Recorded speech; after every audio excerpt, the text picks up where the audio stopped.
ಅಧಿಕಾರ ಹಂಚಿಕೆ ಕದನ ಸಿಎಂ ಮತ್ತು ಡಿಸಿಎಂ ಮೀಟಿಂಗ್. ಅಶ್ವವೇಗ ನ್ಯೂಸ್ನಲ್ಲಿ ಬ್ರೇಕ್ಫಾಸ್ಟ್ ಎಕ್ಸ್ಕ್ಲೂಸಿವ್ ಮಾಹಿತಿ. ಸಿದ್ದರಾಮಯ್ಯ ಇನ್ನೇಂದ್ರಯ್ಯ ಅಂತ ಇದ್ದಂತೆ ಪ್ರಸ್ತಾಪ. ಮನವೊಲಿಕೆ ಮಾತಿಗೆ ಪ್ರಯತ್ನಿಸಿದ ಅಂಟಮಾಸ್. ಇನ್ನೇನಿದೆ ಸರ್ ನಿಮ್ಗೆ ಗೊತ್ತಿಲ್ಲದೆ ಇರೋದು ಅಂತ ಹೇಳಿದ್ದಾರೆ. ಈಗ ನಿಮ್ ಸಹಕಾರವೇ ನಮಗೆ ಮುಖ್ಯ ಅಂತ ಡಿಕೆ ಬ್ರದರ್ಸ್ ಹೇಳಿದ್ದಾರೆ. ಅಧಿಕಾರ ಹಂಚಿಕೆ ಕದನ ಸಿಎಂ ಮತ್ತು ಡಿಸಿಎಂ ಮೀಟಿಂಗ್. ಅಶ್ವವೇಗ ನ್ಯೂಸ್ನಲ್ಲಿ ಬ್ರೇಕ್ಫಾಸ್ಟ್ ಎಕ್ಸ್ಕ್ಲೂಸಿವ್ ಮಾಹಿತಿ ಸಿಕ್ಕಿದೆ. ಸಿದ್ದರಾಮಯ್ಯ ಇನ್ನೇಂದ್ರಯ್ಯ ಅಂತ ಕೇಳಿದ್ದಾರೆ. ಮನವೊಲಿಕೆಗೆ ಮಾತಿಗೆ ಪ್ರಯತ್ನಿಸಿದ ಅಂಟಮಾಸ್. ಇನ್ನೇನಿದೆ ಸರ್ ನಿಮ್ಗೆ ಗೊತ್ತಿಲ್ಲದೆ ಇರೋದು ಅಂತ ಹೇಳಿದ್ದಾರೆ. ಈಗ ನಿಮ್ಮ ಸಹಕಾರವೇ ನಮಗೆ ಬಹಳ ಮುಖ್ಯ ಆಗುತ್ತೆ ಅಂತ ಡಿಕೆ ಬ್ರದರ್ಸ್ ಸಿದ್ದರಾಮಯ್ಯ ಅವರ ಮನವೊಲಿಕೆಗೆ ಪ್ರಯತ್ನವನ್ನ ಮಾಡಿದ್ದಾರೆ. ಒಂದ್ ಕಡೆ ಈ ಒಂದು ಅಧಿಕಾರ ಹಂಚಿಕೆ ಕದನಕ್ಕೆ ಸದ್ಯಕ್ಕೆ ವಿರಾಮ ಬಿದ್ದಿದೆ.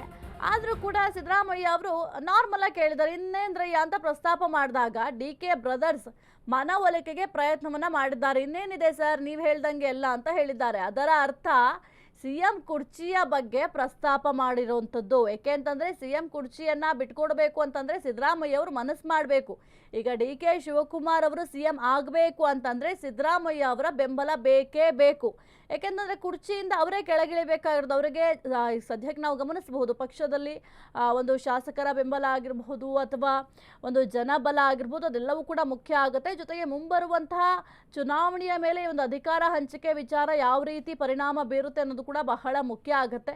ಜೊತೆಗೆ ಯಾರೂ ಕೂಡ ಈ ಒಂದು ಸಿಎಂ ವಿಚಾರವಾಗಿ ಪ್ರಸ್ತಾಪ ಮಾಡಬಾರ್ದು, ಅಥವಾ ಈಗ ಒಂದು ವೇಳೆ ಡಿ.ಕೆ. ಶಿವಕುಮಾರ್ ಅವರಿಗೆ ಏನಾದರೂ ಸಿಎಂ ಸ್ಥಾನ ಸಿಗುತ್ತೆ ಅಂತಂದ್ರೆ ಅದಕ್ಕೆ ಯಾರೂ ಕೂಡ ಅಡ್ಡಿಪಡಿಸಬಾರ್ದು ಅಂತಂದ್ರೆ ಸಿದ್ದರಾಮಯ್ಯ ಅವರ ಬೆಂಬಲ ಬೇಕಾಗತ್ತೆ. ಹಾಗಾಗಿ ಸದ್ಯಕ್ಕೆ ಸಿದ್ದರಾಮಯ್ಯ ಅವರ ಮನವೊಲಿಕೆಗೆ ಸಕಲ ರೀತಿಯಲ್ಲೂ ಕೂಡ ಅಂಟಮಾಸ್ ಪ್ರಯತ್ನವನ್ನ ಪಡ್ತಾ ಇದ್ದಾರೆ. ನಿಮ್ಮ ಸಹಕಾರವೇ ನಮಗೆ ಬಹಳ ಮುಖ್ಯ ಅಂತ ಹೇಳ್ತಿದ್ದಾರೆ. ಬ್ರದರ್ಸ್ ಮಾತಿಗೆ ಸಿಎಂ ಏನ್ ಹೇಳಿದ್ ಗೊತ್ತಾ? ಹೈ ವೋಲ್ಟೇಜ್ ಮೀಟಿಂಗ್ ಎಕ್ಸ್ಕ್ಲೂಸಿವ್ ಮಾಹಿತಿ. ನೋಡ್ರಪ್ಪ, ಎಲ್ಲವೂ ಚೆನ್ನಾಗಿ ನಡೀತಾ ಇದೆ. ನಾನೇನು ಹೊಸದಾಗಿ ಹೇಳೋದು ಏನೂ ಇಲ್ಲ. ನಾನು ನೀವು ಎಲ್ಲವೂ ಹೈಕಮಾಂಡ್ ಅಷ್ಟೇ ತಾನೆ. ವರಿಷ್ಠರು ಹೇಳಿದಂತೆಯೇ ಕೇಳೋದು ಅಂತ ನೀವು ಹೇಳ್ತೀರಾ. ನಾನು ಅದನ್ನೇ ಹೇಳೋದಲ್ವೇಂದ್ರಯ್ಯ ಅಂತ ಸಿಎಂ ಅವರು ಹೇಳಿದ್ದಾರೆ. ಹೈಕಮಾಂಡ್ ಏನ್ ಹೇಳುತ್ತೆ ಹಾಗೆಯೇ ಕೇಳ್ಕೊಂಡು ಹೋಗೋಣ.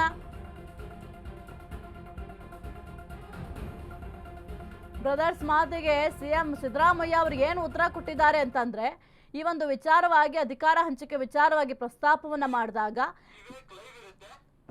ಮಾಡಿದಾಗ ಈಗ ನೀವು ಏನ್ ಹೇಳ್ತೀರಾ, ಹೈಕಮಾಂಡ್ ಅಂತ ಹೇಳ್ತೀರಾ, ಹಂಗೆ ನಾನು ಹೇಳೋದು ಅಂತ ಹೇಳಿದ್ದಾರೆ. ಕುರಿತು ಹೆಚ್ಚಿನ ಮಾಹಿತಿ ನೀಡ್ತಾರೆ ನಮ್ಮ ಪ್ರತಿನಿಧಿ ವಿವೇಕ್. ಸದ್ಯಕ್ಕೆ ಈಗ ಏನ್ ಬ್ರೇಕ್ಫಾಸ್ಟ್ ಮೀಟಿಂಗ್ ಗಳನ್ನ ಮಾಡ್ತಾ ಇದ್ದಾರೆ, ಕೇವಲ ಒಂದು ತೋರಿಕೆಗಷ್ಟೇ ಒಗ್ಗಟ್ಟು ಅಂತ ಹೇಳ್ತಾ ಇದ್ದಾರೆ. ಆದ್ರೆ ಒಡಕು ಅನ್ನೋದು ಇನ್ನೂ ಕೂಡ ಇದೆ ಅಂತ ಸದ್ಯಕ್ಕೆ ಅನುಮಾನ ಕೂಡ ವ್ಯಕ್ತ ಆಗ್ತಾ ಇದೆ.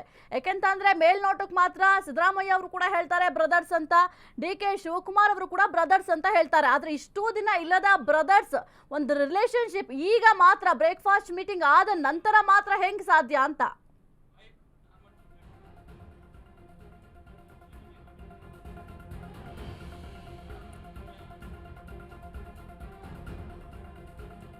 ಇವತ್ತೇನು ಬ್ರೇಕ್ಫಾಸ್ಟ್ ಮೀಟಿಂಗ್ ನಡೀತು, ಇದೆಲ್ಲವೂ ಕೂಡ ಹೈಕಮಾಂಡ್ ಸೂಚನೆ ಮೇಲೆಗೆ ನಡೆದಂತೆ ಕಂಡು ಬರ್ತಾ ಇದೆ. ಯಾಕಂದ್ರೆ ಈ ಹಿಂದೆ ಕೂಡ ಏನು ಸಿದ್ದರಾಮಯ್ಯ ಅವರ ನಿವಾಸದಲ್ಲಿ ಒಂದು ಬ್ರೇಕ್ಫಾಸ್ಟ್ ಮೀಟಿಂಗ್ ನಡೆದಿತ್ತು. ಅದು ಕೂಡ ಅಷ್ಟೇ ಕೆ.ಸಿ. ವೇಣುಗೋಪಾಲ್ ಅವರು ನೇರವಾಗಿ ಸಿಎಂ ಅವರಿಗೆ ಕರೆ ಮಾಡಿ ಒಂದು ಬ್ರೇಕ್ಫಾಸ್ಟ್ಗೆ ಡಿ.ಕೆ. ಶಿವಕುಮಾರ್ ಅವ್ರನ್ನ ಇನ್ವೈಟ್ ಮಾಡಿ ಅಂತ ಹೇಳಿದ್ರು.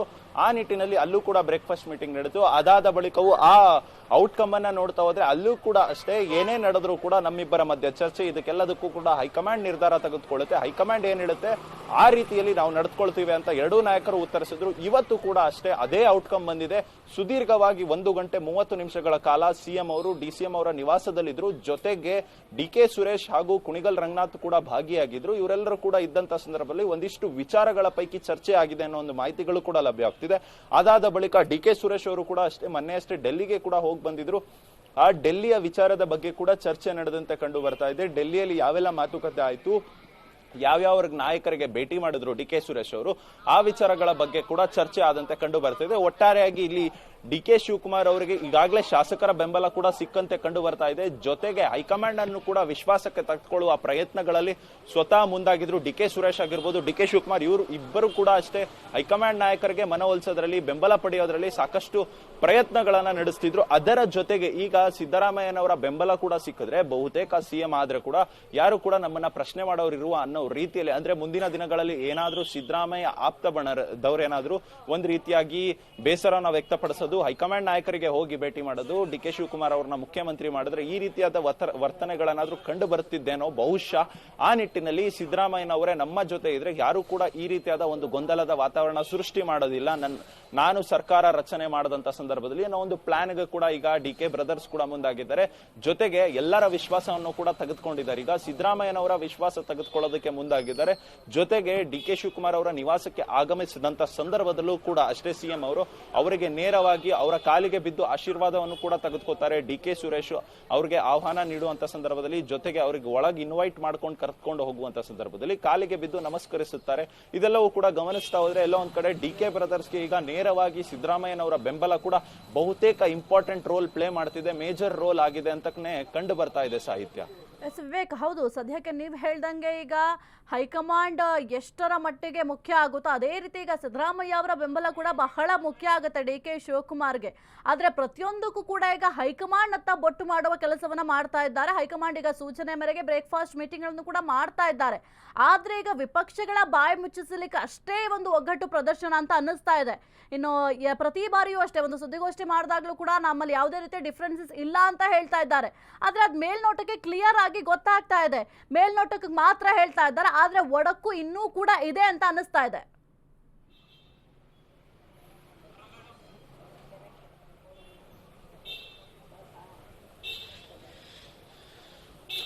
ಎಸ್ ಸಾಹಿತ್ಯ, ಬಹುಶಃ ಇದಕ್ಕೆ ನಾವು ಒಂದು ಎಕ್ಸಾಂಪಲ್ ಅನ್ನ ತೆಗೆದುಕೊಂಡು ಕೂಡ ನೋಡ್ತಾ ಹೋಗ್ಬೋದು. ಯಾಕಂದ್ರೆ ಬಿಜೆಪಿ ಪಾಳೆಯದಲ್ಲಿ ಇದೇ ರೀತಿ ಏನಾದ್ರೂ ಬಹುಶಃ ಈ ರೀತಿಯಾಗಿ ಕುರ್ಚಿ ಕಚ್ಚಾಟ ಏನಾದ್ರೂ ನಡೆದಿದ್ರು ಕೂಡ ಬಹಿರಂಗವಾಗಿ ತೋರ್ಪಡಿಕೆ ಆಗೋದು, ಬಹಿರಂಗವಾಗಿ ಹೇಳಿಕೆಗಳನ್ನ ಕೂಡ ಕೊಡ್ತಾ ಇದ್ರು. ನನಗೆ ಸಿಎಂ ಸ್ಥಾನ ಬಿಟ್ಕೊಡ್ತಿಲ್ಲ ಅಂತ ಏನಾದ್ರೂ ಬಹುಶಃ ಹೇಳಿಕೆಗಳನ್ನ ಕೊಡ್ತಿದ್ರೆ ನಾವು ಬಿಜೆಪಿಯವರು. ಆದ್ರೆ ಕಾಂಗ್ರೆಸ್ ನಲ್ಲಿ ಇಲ್ಲೂ ಕೂಡ ಅಷ್ಟೇ ಈಗ ಒಂದೊಳ್ಳೆ ಇಂಟೆಲಿಜೆನ್ಸ್ ಪ್ಲೇ ಅನ್ನ ಕೂಡ ಮಾಡಿದೆ ಹೈಕಮಾಂಡ್ ಅಂತಾನೆ ಹೇಳ್ಬೋದು. ಎಲ್ಲೂ ಕೂಡ ಸುರ್ಜೇವಾಲಾ ಅವರು ರಾಜ್ಯದ ಉಸ್ತುವಾರಿ ಆಗಿರ್ತಾರೆ, ಆದ್ರೂ ಕೂಡ ಸುರ್ಜೇವಾಲಾ ಅವ್ರನ್ನ ಎಲ್ಲೂ ಕೂಡ ಎಂಟ್ರಿ ಮಾಡಿಸಿದ ರೀತಿಯಲ್ಲಿ ಹೈಕಮಾಂಡ್ ಅವರು ಇವರಿದ್ದಂತ ಗೊಂದಲವನ್ನ ಅಲ್ಲೇ ರಾಜ್ಯದಲ್ಲಿ ನಾವು ಪರಿಹರಿಸಬೇಕು ಅಂತ ಒಂದು ಸೊಲ್ಯೂಷನ್ ಅನ್ನ ಹುಡುಕಿ ಅವರಿಬ್ಬರಲ್ಲೇ 2 ಬ್ರೇಕ್ಫಾಸ್ಟ್ ಮೀಟಿಂಗ್ ಗಳನ್ನ ಮಾಡಿಸ್ತಾರೆ. ಇದೆಲ್ಲ ಒಂದ್ ಕಡೆ ಮೇಲ್ನೋಟಕ್ಕೆ ಅಂತ ಹೇಳ್ತಾ ಹೋದ್ರು ಕೂಡ ಎಲ್ಲ ಒಂದ್ ಕಡೆ ಇದಕ್ಕೆಲ್ಲದಕ್ಕೂ ಬ್ರೇಕ್ ಬಿದ್ದಂತೆನೆ ಕಂಡು ಬರ್ತಾ ಇದೆ. ಯಾಕಂದ್ರೆ ಈ ಕುರ್ಚಿ ಕಚ್ಚಾಟ ಏನಿತ್ತು ದಿನೇ 10 ದಿನಗಳಿಂದ ದೊಡ್ಡ ಮಟ್ಟದಲ್ಲಿ ಹೆಚ್ಚಾಗಿತ್ತು. ಜೊತೆಗೆ ಡಿ ಕೆ ಶಿವಕುಮಾರ್ ಬೆಂಬಲಿಗರು ಒಂದ್ ರೀತಿಯಾದ ಹೇಳಿಕೆಗಳನ್ನ ಕೊಡ್ತಾ ಇದ್ರೆ, ಇಕ್ಬಾಲ್ ಹುಸೇನ್ ಅವರೆಲ್ಲ 200% ಡಿ ಕೆ ಶಿವಕುಮಾರ್ ಅವರು ಮುಖ್ಯಮಂತ್ರಿ ಆಗೇ ಆಗ್ತಾರೆ ಅನ್ನೋ ಒಂದು ಹೇಳಿಕೆಗಳನ್ನ ಕೊಡ್ತಾ ಇದ್ರೆ, ಜೊತೆಗೆ ಇನ್ನೊಂದ್ ಕಡೆ ಸಿಎಂ ಆಪ್ತ ಬಣದವರು ಅವರು ಕೂಡ ಒಂದಿಷ್ಟು ಹೇಳಿಕೆಗಳನ್ನ ಕೊಡ್ತಾ ಇದ್ರು. ಸಿದ್ದರಾಮಯ್ಯನವರೇ 5 ವರ್ಷಗಳ ಕಾಲ ಮುಖ್ಯಮಂತ್ರಿ ಆಗಿ ಮುಂದುವರಿತಾರೆ ಅಂತ. ಈ ಗೊಂದಲಗಳಿಗೆಲ್ಲ ಕೂಡ ಬ್ರೇಕ್ ಹಾಕದಂತೆ ಆಗಿದೆ ಈ ಬ್ರೇಕ್ಫಾಸ್ಟ್ ಮೀಟಿಂಗ್ ಗಳು ಅಂತಾನೆ ಹೇಳ್ಬಹುದು. ಬ್ರೇಕ್ ಹಾಕೋದಕ್ಕೆ ಈ ಬ್ರೇಕ್ಫಾಸ್ಟ್ ಮೀಟಿಂಗ್ ಗಳು ಅಂತಾನು ಕೂಡ ಹೇಳ್ಬಹುದು ಸಾಹಿತ್ಯ. ಯಾಕಂದ್ರೆ ಈಗೇನು ಬ್ರೇಕ್ಫಾಸ್ಟ್ ಮೀಟಿಂಗ್ ಆಯ್ತು, ಈ ಬ್ರೇಕ್ಫಾಸ್ಟ್ ಮೀಟಿಂಗ್ ಎಲ್ಲ ಒಂದ್ ಕಡೆ ಕುರ್ಚಿ ಕಚ್ಚಾಟದಲ್ಲಿ ಏನ್ ಕದನ ನಡೀತಿತ್ತು ಅದಕ್ಕೆಲ್ಲದಕ್ಕೂ ಒಂದ್ ರೀತಿಯಾಗಿ ಕದನ ವಿರಾಮ ಬಿದ್ದಂತೆ ಆಗಿದೆ ಅಂತಾನೆ ಹೇಳ್ಬಹುದು. ಯಾಕಂದ್ರೆ ಈಗ ಕುರ್ಚಿ ಕಚ್ಚಾಟ ಇದ್ದಂತದ್ದೇ ಏನಾದ್ರೂ ಮುಂದುವರಿದಿದ್ದೇ ಆಗಿದ್ರೆ ಅಧಿವೇಶನದಲ್ಲೂ ಕೂಡ ಇದೇ ರೀತಿಯಾದ ಸಮಸ್ಯೆ ಆಗ್ತಿತ್ತು. ವಿಪಕ್ಷದವರು ಪದೇ ಪದೇ ಯಾವುದೇ ಒಂದು ವಿಚಾರ ಪ್ರಸ್ತಾಪ ಮಾಡುವಂತ ಸಂದರ್ಭದಲ್ಲಿ ನಿಮ್ಮಲ್ಲೇ ಗೊಂದಲ ಇದೆ ಅನ್ನೋ ಒಂದು ಪ್ರಶ್ನೆಗಳನ್ನ ಕೂಡ ಮಾಡುವಂತ ಸಾಧ್ಯತೆಗಳಿತ್ತು. ಆ ಪ್ರಶ್ನೆಗಳು ಮೂಡಬಾರದು, ಅಧಿವೇಶನದ ಸಂದರ್ಭದಲ್ಲಿ ಸರ್ಕಾರಕ್ಕೆ ಕಟ್ಟಿ ಹಾಕುವಂತ ವ್ಯವಸ್ಥೆ ಮಾಡಿಕೊಡಬಾರದು, ನಾವು ವಿಪಕ್ಷಗಳಿಗೆ ಎಲ್ಲದಕ್ಕೂ ಬ್ರೇಕ್ ಹಾಕಬೇಕು ಅಂತ ಈ ಬ್ರೇಕ್ಫಾಸ್ಟ್ ಮೀಟಿಂಗ್ ನಡೆದಿದೆ. ಒಟ್ಟಾರೆಯಾಗಿ ವಿಪಕ್ಷಗಳಿಗೆ ಬ್ರೇಕ್ ಹಾಕೋದಕ್ಕೆ ಈ ಬ್ರೇಕ್ಫಾಸ್ಟ್ ಮೀಟಿಂಗ್ ಅಂದ್ರೆ ಕೂಡ ತಪ್ಪಾಗ್ಲಿಕ್ಕಿಲ್ಲ ಸಾಹಿತ್ಯ. ಓಕೆ, ಥ್ಯಾಂಕ್ ಯು ವಿವೇಕ್ ನಿಮ್ಮೆಲ್ಲ ಮಾಹಿತಿಗಾಗಿ.